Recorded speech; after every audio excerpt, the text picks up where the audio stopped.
Bonjour, je suis ravie de vous retrouver comme à chaque fois. Je sais que vous l'attendez, je vais vous interpréter à travers cette vidéo à peu près d'une heure l'horoscope 2022 des Capricornes ou ascendant Capricorne. Donc si c'est votre signe ou si c'est votre ascendant, eh bien cette vidéo elle est simplement pour vous. Voilà. Gardez en mémoire que c'est une vidéo qui est générale, hein. Il y a des choses qui vont peut-être vous parler, d'autres probablement un peu moins, mais c'est normal, ce n'est pas votre étude astrale personnalisée. Si vous souhaitez commander votre étude 2022, vous m'appelez du mardi au vendredi ou vous cliquez sur le lien PayPal. Voilà, et à partir de là, vous saurez exactement par quelle maison vous démarrez votre année. Donc on va commencer, hein, je continue de travailler avec les saisons qui entourent mon zodiaque, bien sûr. Je vais continuer de travailler bien encore aussi avec mon train, pour éviter de rentrer dans un jargon astral qui est complexe, qui est ambigu pour ceux qui ne connaissent pas l'astrologie. Et j'ai surtout pas envie que vous vous ennuyiez en écoutant cette vidéo. Alors ce que j'ai fait, je me sers d'images, d'exemples, de métaphores, juste pour vous mettre dans le contexte. Et vous allez voir, en général on s'y retrouve.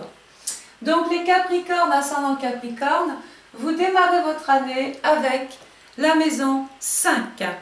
Alors la maison 5, c'est qui? C'est quoi? Donc déjà, c'est la maison qui appartient au signe du Lion, qui elle-même est en maison 12. Alors déjà, ça ne démarre pas franchement bien. Quand on sait ce que je pense de la maison 12, en même temps, elle est là pour nettoyer cette maison, pour épurer, pour rejeter, pour évacuer, vous voyez? Donc cette maison 5, elle nous met en relation avec la vie de couple, donc avec les sentiments, avec l'amour, avec ce que l'on ressent pour l'autre, hein. Et puis pour les célibataires, elle vous concerne aussi. Alors cette maison 5, elle n'est pas elle ne représente pas que ça non plus. Elle nous met aussi évidemment en relation avec les enfants, les naissances, la grossesse. Et en maison 12, on va voir qu'il peut y avoir effectivement encore là des choses plus ou moins compliquées.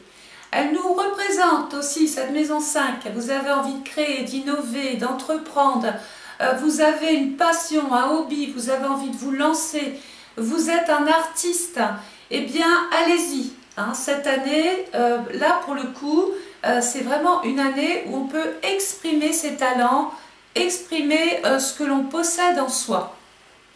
Donc cette maison 5 est habitée, vous voyez, elle est entourée par 3 planètes. Il y a 2 planètes comme Vénus et Mercure qui sont rapides, qui ne vont pas rester tellement longtemps ici, mais qui vont venir quand même faire une conjonction à Pluton. Ça veut dire qu'elles vont venir passer sur cette planète qui est collective et qui la touche tout le monde entier. Tout le monde a Pluton en Capricorne cette année. Mais dans le thème, eh bien à petite échelle, elle va provoquer aussi les événements, certains petits événements ou grands événements. Parce que s'il y a quelque chose que je ne peux pas mesurer, c'est quantifier l'importance de l'événement. Alors c'est peut-être un petit événement comme ça, vous voyez, il y a un petit séisme, tout le monde en parle dans ma vie de couple, mais bon, il n'y a pas de dégâts majeurs. Par contre, je ne peux pas vous jurer que ça ne se transforme pas en magnitude 5, 7 et plus. Et alors là, un séisme de cette amplitude-là, eh bien, ça a un effet comme ça catastrophique, destructeur, mais en même temps régénérateur. Alors, dans ce secteur-là, il y a Vénus, qui est quand même la planète de l'amour, des sentiments, du charme, mais du couple aussi. On revient encore là-dessus. Il y a aussi Mercure. Mercure, c'est le messager, c'est la discussion que l'on peut avoir dans sa vie affective. C'est tous les sujets que l'on peut être amené à aborder en relation avec votre vie amoureuse, avec les enfants aussi, avec leur éducation si vous en avez. Et puis il y a Pluton. Alors Pluton, c'est la planète qui est très importante ici, dans le signe du Lion, parce qu'elle est juste en train de vous dire, voilà, les choses vont changer, hein, ça c'est simple. Soit c'est vous qui les provoquez parce que vous avez pris conscience de tout un paramètre, vous n'avez plus envie d'en souffrir et à partir de là, vous avez envie de changer les choses. Donc changer, ça veut dire quoi? Pluton annonce la mort d'une situation et le début d'autre chose. Et entre le moment où la situation s'éteint Et le moment où l'autre repart, il y a ce qu'on appelle une période de transition, une période dite de deuil, donc de souffrance. Je souffre de ma situation. Je suis célibataire, ben je souffre de ne pas avoir rencontré l'être aimé. Je suis en couple, bon, ben mon couple est en train de souffrir de choses que l'on ne partage plus, on est plus ou moins touché par Pluton. Hein. Mais tout le monde ne va pas souffrir. Hein. Comme je vous ai dit, ce n'est pas votre étude. Puisque c'est dans le secteur du cœur, il peut y avoir des personnes qui rencontrent leur âme sœur. Oui, je suis obligée de faire tout un tas de propositions, de probabilités, pour que chacun essaye de voir où il peut se placer sur mes interprétations. Alors, là, tout de suite, Pluton, c'est la planète qui appartient à la maison 3, la maison du Gémeaux. Ben, on va sacrément discuter. Peut-être question de débattre, de discuter de sa vie affective, d'en parler avec ses frères, ses sœurs, son entourage, peut-être pour avoir un avis extérieur et savoir ce que les autres pensent de votre vie affective. Donc là, autant vous dire que ça va discuter. Qu'est-ce que je peux vous dire d'autre? Alors, on sait qu'il peut y avoir une période, une mauvaise passe, de la tourmente dans votre vie affective. Parce que Pluton, il n'est jamais là pour faire du bien. Quand il passe dans un secteur, il dit voilà, soit je décide que ma vie change, et à partir de là, le couple en a pris conscience et on repart sur des bases nouvelles. Hein. C'est en fait la carte de la dernière chance. Soit ça va plus du tout, et puis on se quitte. Voilà ce que peut dire tout de suite cette configuration-là. Alors, le soleil va passer ensuite dans le signe du Verseau, qui couvre la période du 23 janvier au 18 février, en maison 6. Donc, on se rappelle qu'ici, ma vie affective est très importante. Les questions liées à l'amour sont importantes, les sentiments. Hein. Mais là, on se pose des questions, parce que la maison 6, c'est la maison de la Vierge qui est en plein sur vous. On analyse. On pèse le pour et le contre, on se remet en question, on essaye de voir ce qui est bien, ce qui est mal. On essaye de recadrer un petit peu tout ça. Moi, j'ai l'impression que votre vie est un petit peu un puzzle. Et il va falloir cette année essayer, pour éviter de trop abîmer ce secteur affectif, tant que faire se peut, il va falloir essayer de remettre les pièces un petit peu à leur place. Sinon, la maison 6, c'est la maison toxique, c'est la maison parasitaire. Et on peut se retrouver dans une vie affective plus ou moins parasitée. Soit parce que on n'a pas réagi ou agi au bon moment, on n'a pas pris les bonnes décisions, on a peut-être un peu laissé faire les choses. Bref, aujourd'hui, c'est le vrai point d'interrogation ici. Voilà, on se fait du souci. Dans ce secteur-là, alors attendez, je regarde quelque chose. Dans ce secteur-là, il y a Saturne. Alors, Saturne, il est dans le signe du Verseau depuis le 18 décembre 2020. Il va y rester jusqu'au 1er mars 2023. Donc lui, il est là hein, et il ne bougera plus.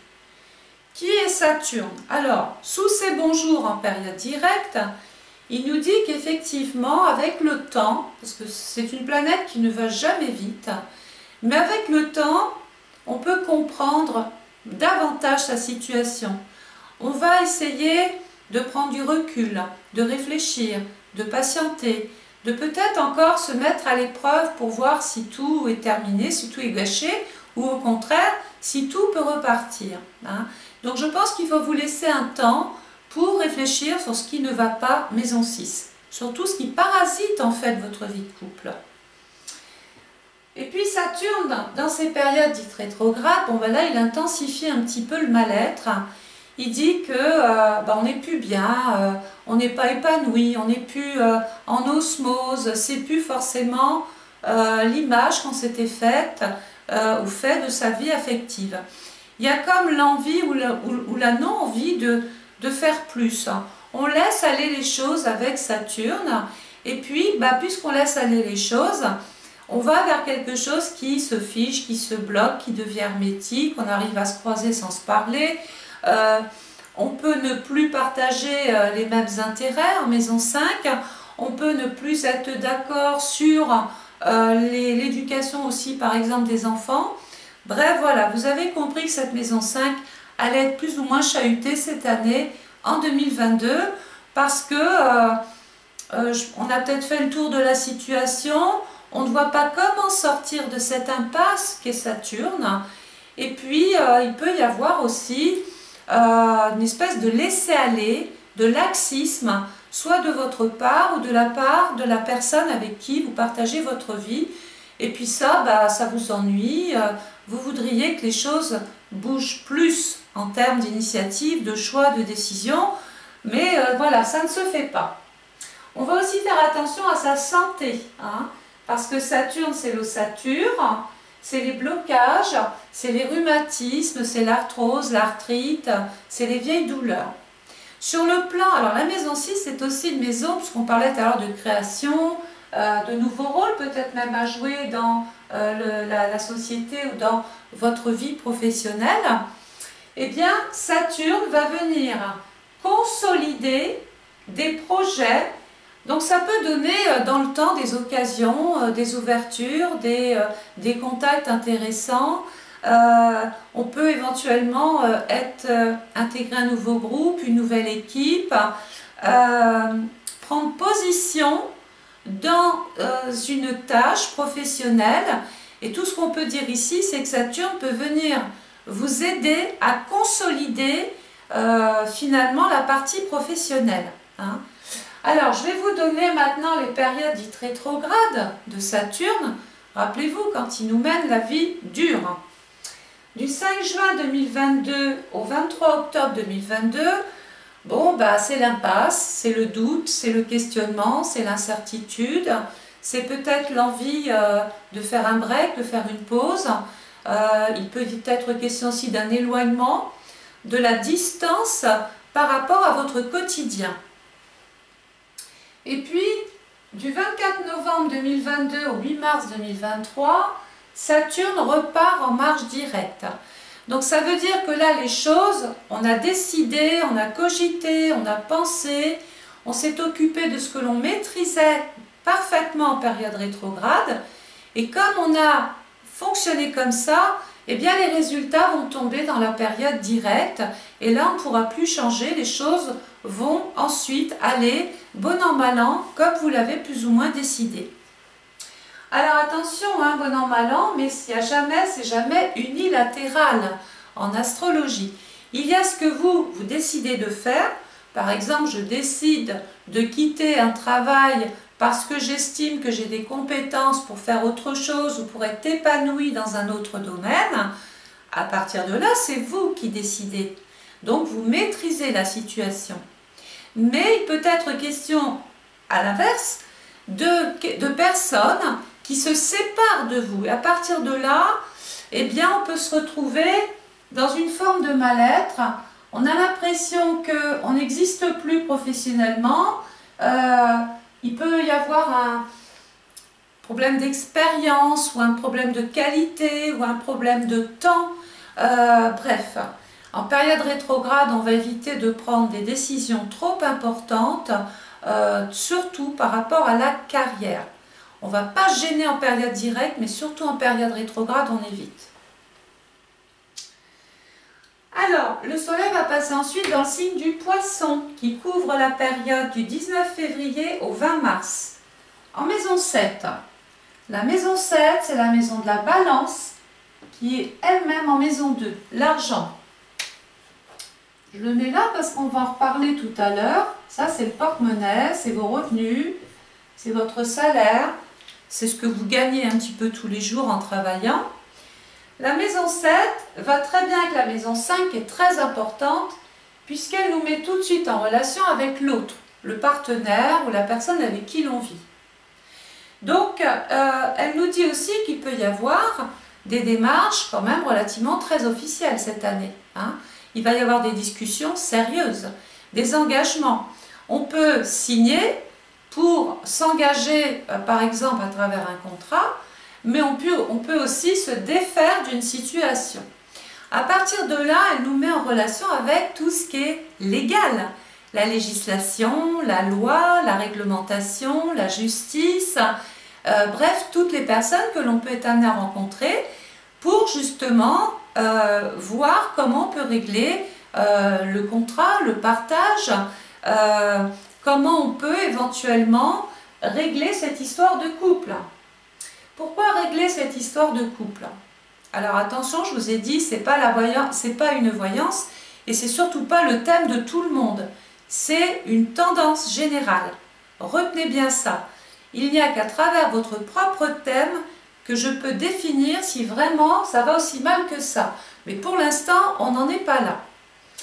Donc la maison 7, dans ce secteur-là, il y a Neptune. Alors Neptune, il est dans le Poisson du 5 avril 2011 au 28 janvier 2026. Ah bah oui, il est là pour un petit moment, lui. Il va se mettre aussi en période dite rétrograde. Rappelons-nous, j'ai un voyage à faire, je dois prendre mon train, j'ai mon billet, je suis bien assis dans mon train et hop, je pars pour régler mes petites affaires côté cœur et côté créativité. Sauf qu'en période rétrograde, il se passe une chose, c'est la panne de train. Alors, une chose est sûre, vous ne serez pas à l'heure à votre rendez-vous. Ça veut dire qu'il peut y avoir des choses qui se règlent sous retard, malgré vous.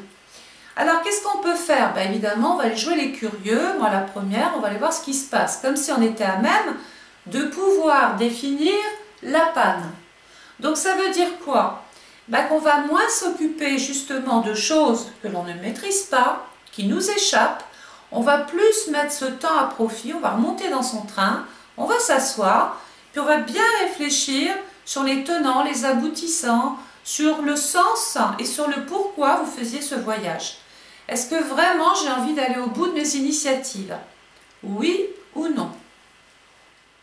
Donc Neptune, en période rétrograde, je vous ai dit 1er janvier 2022 au 18 janvier 2022, panne de train. On évite de prendre d'importantes décisions. Il y a des événements extérieurs qui se suffisent à eux-mêmes. Ce n'est pas la peine d'aller ajouter de l'huile sur le feu. Autant pour moi, j'étais avec Uranus. Donc Neptune est rétrograde du 29 juin 2022 au 4 décembre 2022. Donc on évite de prendre des décisions trop importantes. Par contre, il repart en marche directe. Donc là, on y voit plus clair, c'est moins flou, c'est moins ambigu.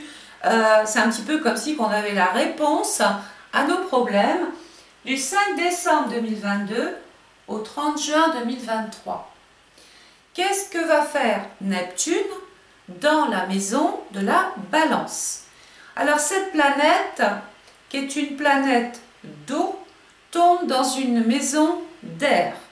Alors, il ne faut pas avoir fait l'ENA pour comprendre ce qui peut se passer, puisque Neptune, c'est toujours la quantité, l'exagération, c'est toujours tout ce qui est un peu caché, tout ce qui est ambigu, tout ce qui est excessif. C'est trop, voilà. Il y a quelque chose qui ne va plus, c'est trop. Dans la maison 7, c'est dans mon rapport à l'autre. Ça veut dire que je peux être en contentieux avec une tierce personne, en litige.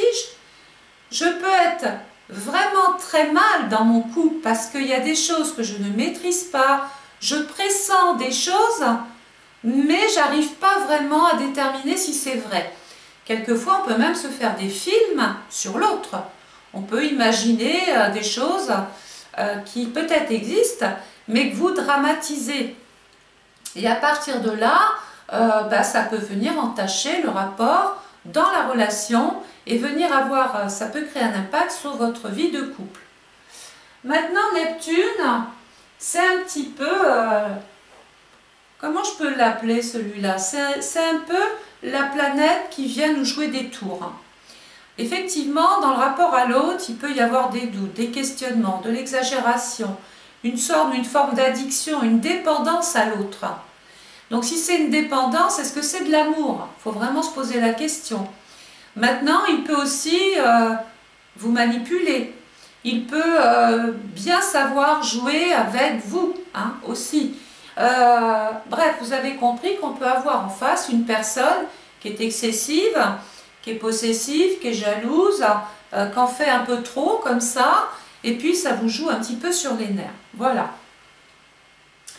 Tout le premier trimestre, regardez, tous ces signes-là tombent dans la période dite hivernale. Alors, qu'est-ce qui se passe l'hiver? Bon, déjà, hormis le fait que quelquefois c'est magnifique, ça veut dire qu'on va être exposé à une situation nouvelle, mais on va devoir s'adapter parce qu'on n'a pas le choix. Voilà ce que dit cette saison dans un premier temps. En plus l'hiver, qu'est-ce qui se passe? Déjà, on ne peut plus avancer aussi vite. Il y a une notion donc de ralentissement, mais surtout dans les secteurs affectifs, dans votre vie de tous les jours et dans votre vie de couple et dans les rapports que vous avez avec les autres. On va donc aussi devoir faire très attention pendant cette période. Ce n'est pas la meilleure période pour vouloir régler les choses trop vite. Parce qu'imaginez, vous vous mettez à courir dans la neige, vous risquez de vous abîmer, de vous blesser, de vous faire mal. Eh bien ici, c'est la même chose. Si vous allez trop vite dans vos décisions, dans les choix à prendre, vous risquez d'en souffrir et d'avoir mal. Voilà comment il faut interpréter cette saison dans les signes. On va plutôt donc patienter, on va essayer de s'adapter. C'est peut-être aussi le moment de faire une vraie mise au point, de bien réfléchir, puisqu'on ne peut pas vraiment agir, autant penser, mais penser dans le bon sens du terme, pour que ce soit fructueux, pour que ce soit porteur, pour que ce soit réel. Parce que là, il y a comme une sensation, il y a quelque chose d'irréel, sachant que Neptune, c'est aussi la trahison, c'est aussi l'adultère, la tromperie, les mensonges, les cachotteries. Peut-être qu'on va découvrir enfin les défauts de l'autre. Hein. Donc pendant cette période-là, on va surtout se protéger. On va essayer de trouver une solution. Hein, et puis peut-être essayer de voir comment on peut se sortir de là. Voilà, ce premier trimestre, c'est déjà du travail. Hein. Le soleil va passer ensuite dans le signe du Bélier, qui couvre la période du 21 mars au 20 avril. Alors là, la bonne nouvelle, c'est que nous quittons l'hiver, nous arrivons dans le printemps. C'est pas parce qu'on n'a pas pu vraiment bouger qu'on n'a rien fait. Au contraire, on a préparé, on s'est mis ici tout le premier trimestre dans une phase de préparation, d'organisation. On a planifié des choses. Bref, on s'est fait un espèce de planning pour se dire, tiens, quand ce sera le moment, je vais mettre en fait mes pensées par écrit. Et ça tombe bien parce que là, dans cette période de printemps, il y a des micro-résultats. Alors on ne sait pas encore ce que ça va donner, mais c'est là, c'est en train de sortir, de pousser, ça gravite comme ça autour de vous, mais on ne sait pas encore, c'est encore un petit peu fragile. Donc le soleil dans le bélier va tomber dans la maison 8. La maison 8, c'est la maison qui appartient au scorpion, en maison 3.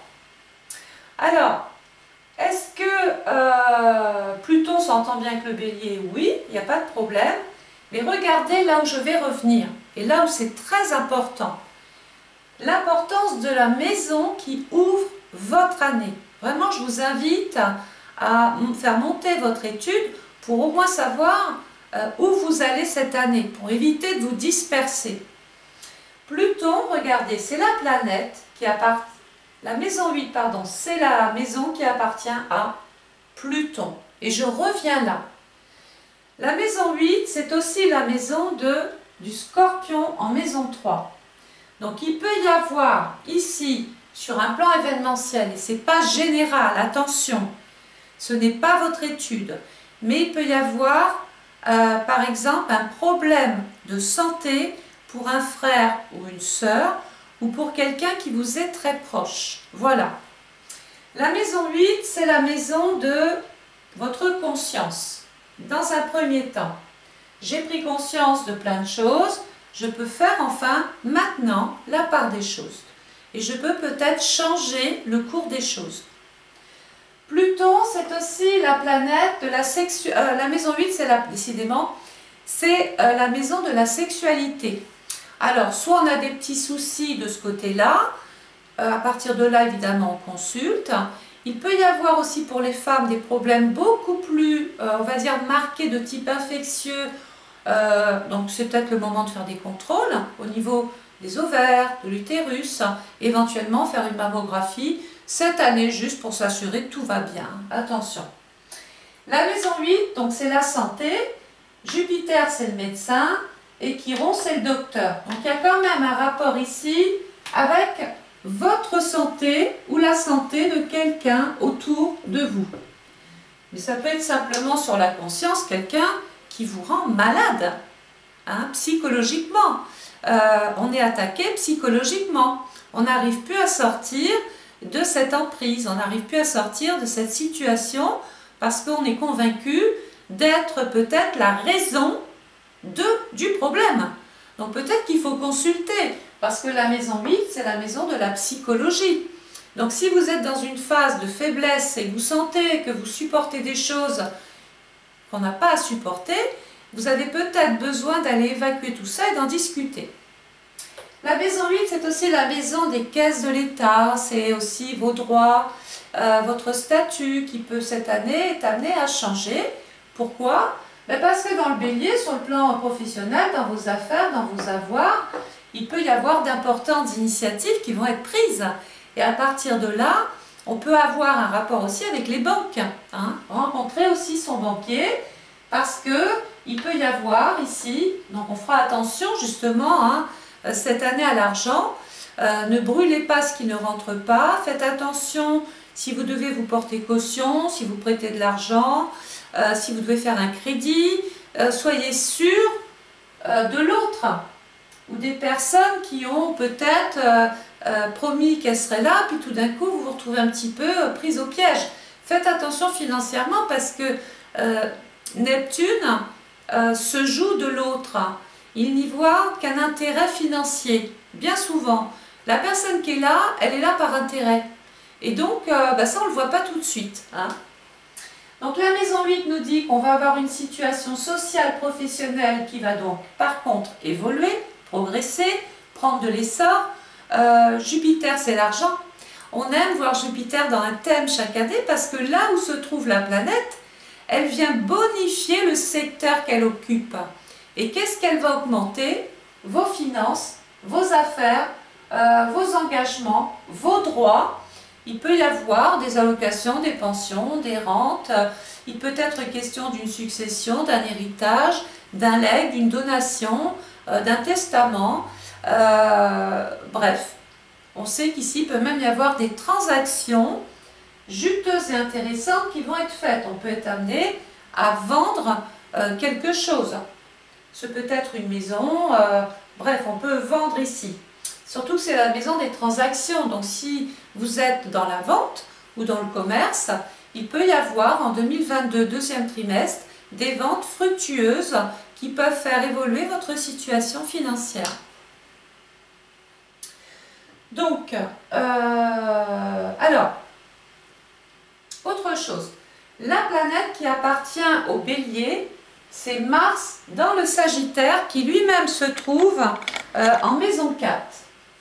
La maison 8, la maison 4, on voit tout de suite que certains Capricornes ou ascendants Capricorne veulent par exemple accéder à la propriété, veulent acheter, veulent faire construire. D'autres vont vouloir plutôt vendre parce que on veut vendre parce qu'on veut évoluer, progresser autre part, dans une autre région, dans une autre commune. C'est peut-être même une mutation, allons-y, hein. On peut vouloir comme ça bouger cette année. Mais pour ceux qui se posent la question si ils vont vendre leur maison ou une maison en héritage, la réponse elle est bien sûr oui. Le soleil va passer ensuite dans le signe du Taureau qui couvre la période du 21 avril au 21 mai. Donc le Taureau, c'est un signe de terre, donc qui nous amène à la réalité, à la matière, à la sécurité. Mais le Taureau, c'est un petit peu ce qu'on possède déjà en nous, en soi. On a du talent, on a des capacités, on a un don, on est productif. on est créatif. Maison 5, on a peut-être même du talent ou un talent caché. Hein. Donc il peut y avoir cette année une envie justement de mettre son talent au service des autres. Dans la maison 9, il y a quand même la nécessité de vouloir évoluer, de vouloir progresser. Ça peut se faire à travers une mutation, on peut changer de service, être affecté autre part. On peut vouloir aussi, par exemple, déménager pour des raisons professionnelles. Ça, c'est sur le plan événementiel. Mais attention, il y a Uranus qui tombe dans ce secteur-là alors, Uranus va venir plus ou moins fragiliser vos envies de développement, de croissance, le monde, hein, la maison 9, c'est tout ce qui nous entoure, ce sont tous les pays qui nous entourent. Et ça peut, comme je vous ai dit tout à l'heure, c'est pas unilatéral, c'est pas forcément de votre faute, mais il peut y avoir un contexte économique qui va plus ou moins bousculer, bouleverser, freiner ou rendre plus ou moins critique votre évolution. Et ça se fait en période rétrograde. Donc Uranus, il va tout de suite être rétrograde du 1er janvier 2022 au 18 janvier 2022. Donc là, on va éviter de prendre trop de risques, de voyager alors que ce n'est pas encore tout à fait sûr.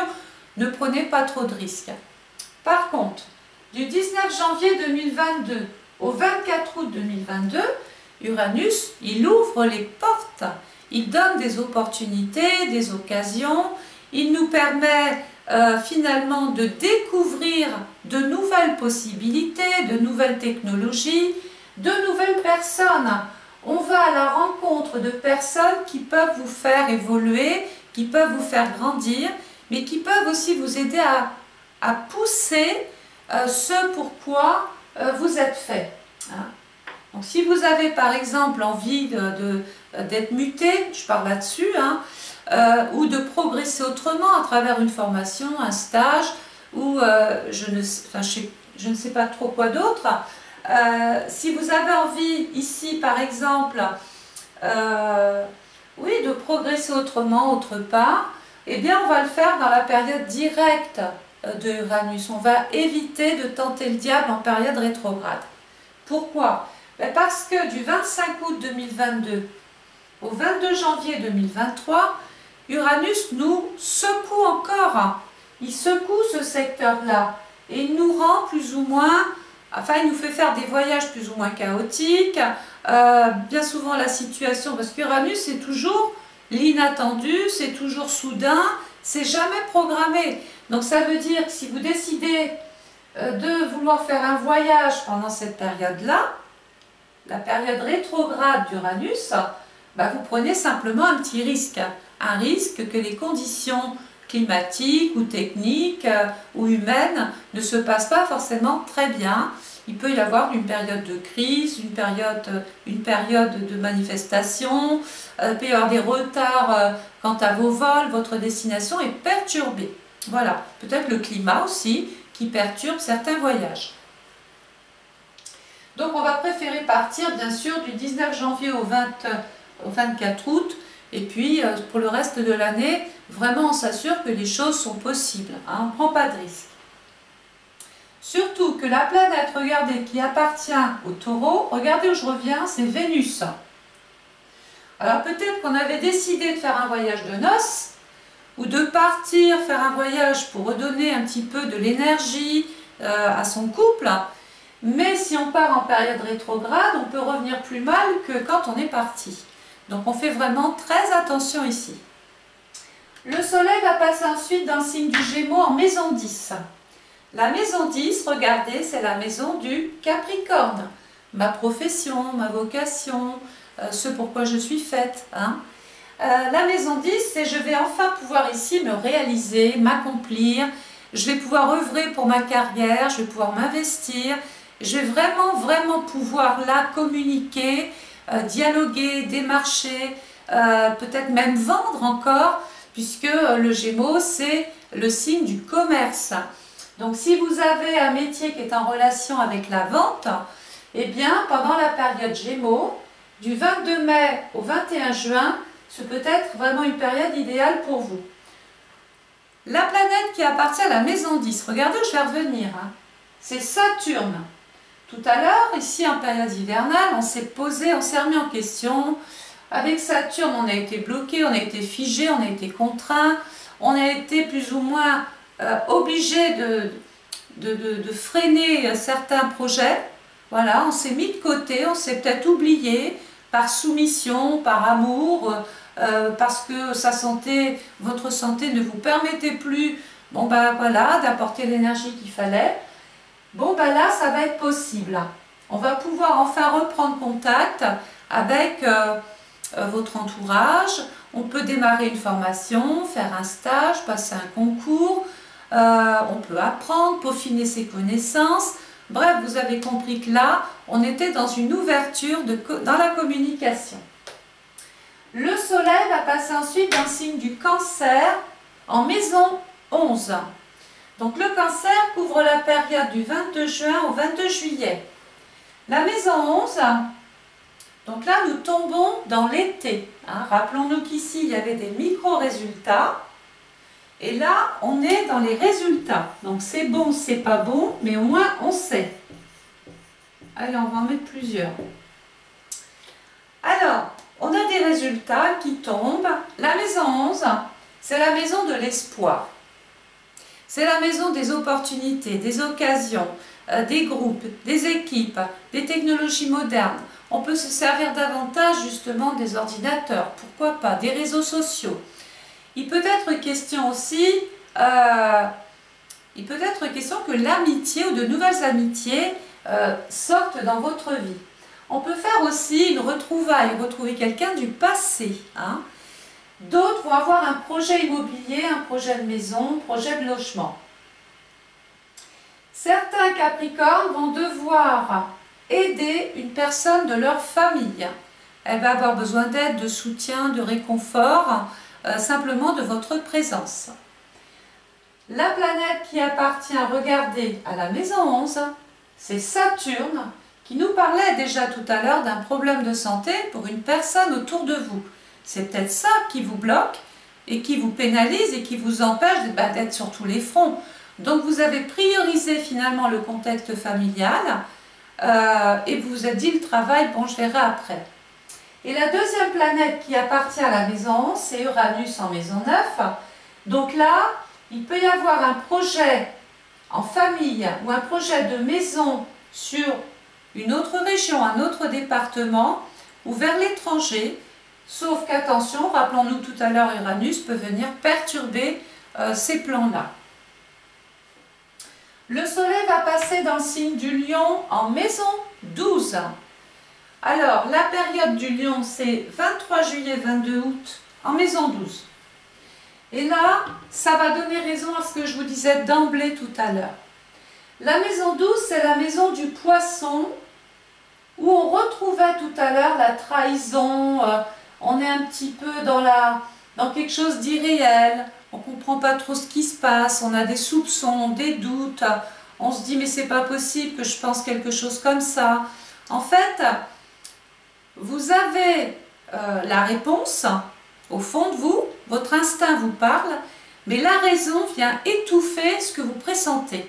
Et à partir de là, vous êtes peut-être prise au piège, vous êtes dans une relation toxique, mais vous ne vous en rendez pas compte parce que Neptune cache un petit peu bien les choses là. Par contre ici, on a des résultats.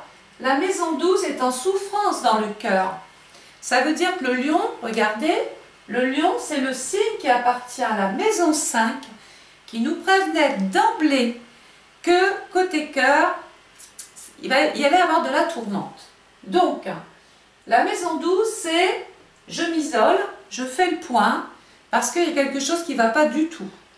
Soit je trouve l'antidote et à partir de là je répare mon couple, soit c'est quasiment pas possible parce que mon ego en a pris un coup, mon cœur en a pris un coup, bref, je ne peux pas passer là-dessus et à partir de là on est dans une atmosphère plus ou moins compliquée dans le rapport affectif. Il y a des secrets dans la vie affective, on cache des choses. Hein. Donc c'est comme si on était malade du cœur, On est malade pour sa vie affective, on se rend malade pour l'autre. Le soleil va passer ensuite dans le signe de la Vierge. Et la Vierge couvre la période du 23 août au 22 septembre. En maison 1. Donc la maison 1, elle vous permet, ici, pendant cette période, de prendre enfin le taureau par les cornes. Pardonnez-moi l'expression. Vous n'allez plus être empêché d'agir. Vous allez pouvoir enfin vous exprimer, aller de l'avant, passer à l'action, prendre des initiatives, que ce soit sur le plan du cœur, sur le plan du travail et même sur le plan de la santé. Vous allez vous reprendre en main. La maison 1 tombe dans la maison de la Vierge. Vous avez bien à ce moment-là tous les éléments. C'est comme si vous aviez des preuves, où vous aviez tout ce qu'il fallait de bien réuni pour enfin peser le pour et le contre. Et à partir de là, ça passe ou ça casse. Parce que la Vierge, elle a nettoyé tout ce qui était un peu parasitaire. Elle a vraiment analysé, cherché, fouillé, pour peut-être se prouver qu'elle avait raison. Et à partir de là, rien ne vous empêchera d'agir. Parce que, regardez, la planète qui appartient à la maison 1, c'est Mars. Vos initiatives auront un impact sur votre vie de famille. Il faut le savoir. Le soleil va passer ensuite dans le signe de la Balance, qui couvre la période du 23 septembre au 22 octobre. La maison 3. La maison 3, c'est votre façon de parler, de penser, de réfléchir, de communiquer. Elle nous met aussi en relation avec les proches, la famille, les collègues de travail, mais aussi c'est la maison de l'amant et de la maîtresse. Dans le Scorpion, on peut être amené ici, sur un plan événementiel, à vouloir changer des papiers ou changer une dénomination, un statut. C'est comme si qu'on voulait faire, par exemple, j'ai une enseigne, bon ben je change mon enseigne. J'étais mariée sous tel nom, je veux récupérer mon nom. Voilà. D'autres vont faire beaucoup de démarches, parce que je l'ai dit tout à l'heure, le Scorpion, c'est les organismes de l'État. Et donc beaucoup d'entre vous vont peut-être faire des démarches administratives, envoyer des dossiers en vue de récupérer une allocation, une pension, une rente, une subvention ou des droits simplement qui sur le plan administratif vous permet de l'obtenir. La planète qui appartient à la maison 3, regardez où je reviens, c'est Mercure.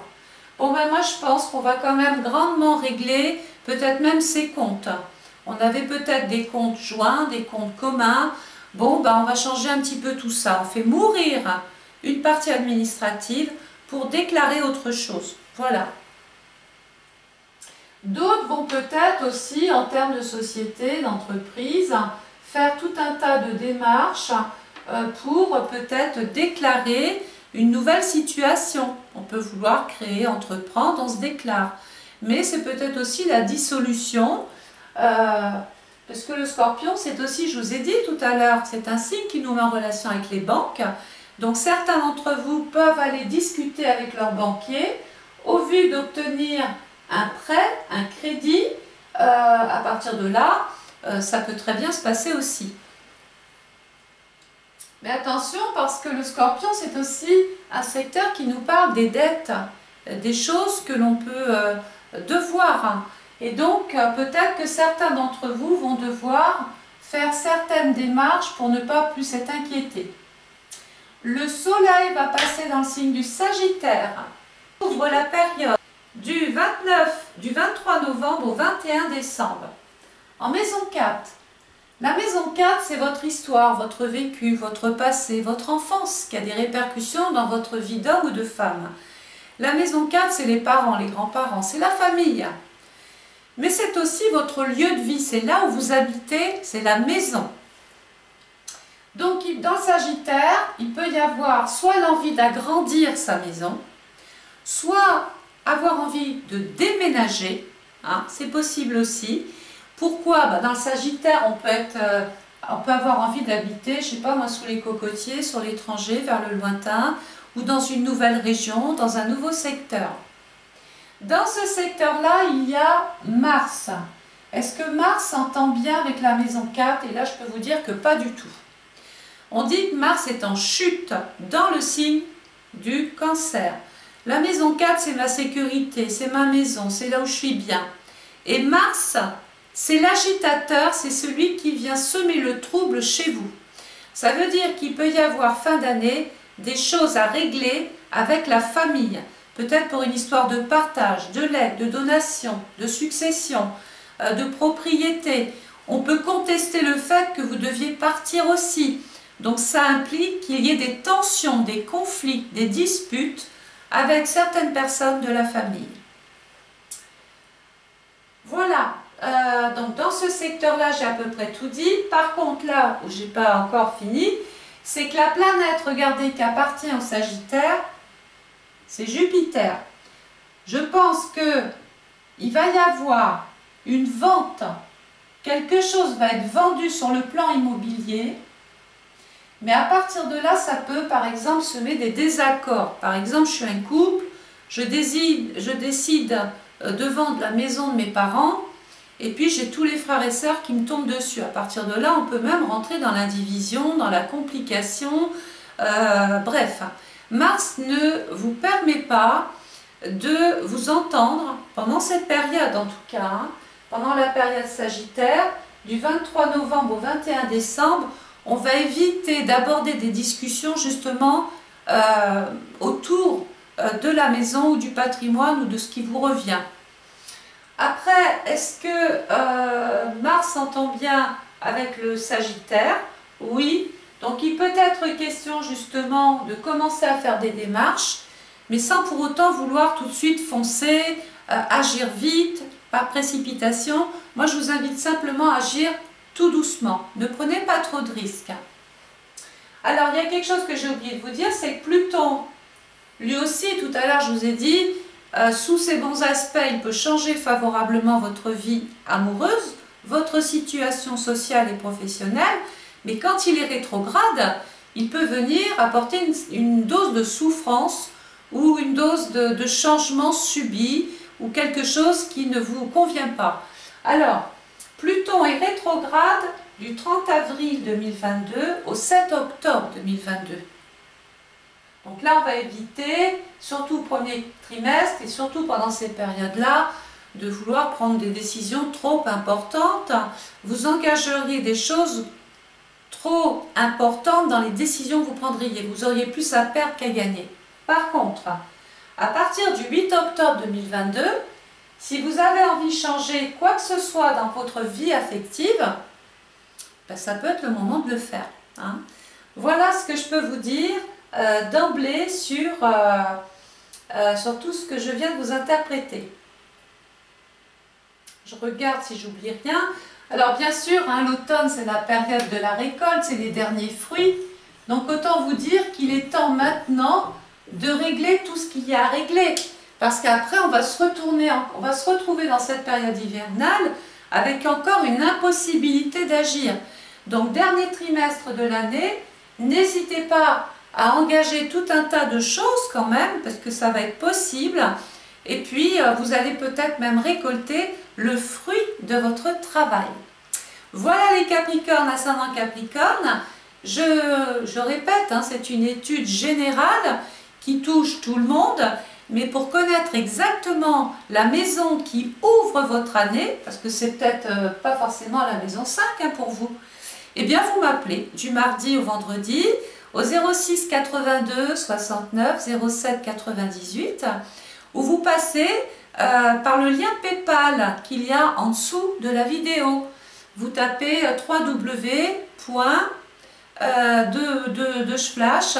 paypal.me/isa1965. Mais tout ça, ça sera écrit en bas, ne vous inquiétez pas. J'espère que vous avez passé un bon moment. Moi, en tout cas, j'ai été ravie de vous retrouver. N'oubliez pas de partager la vidéo. Ben oui, si vous connaissez des amis, des copains, si vous avez une page Facebook, un compte Instagram, partagez la vidéo, faites profiter de ce travail aux autres. ça servira peut-être à d'autres Capricornes ou ascendants Capricorne à prendre des décisions importantes cette année. Allez, je vous embrasse, je vous souhaite plein de bonnes choses et puis à très vite. Au revoir.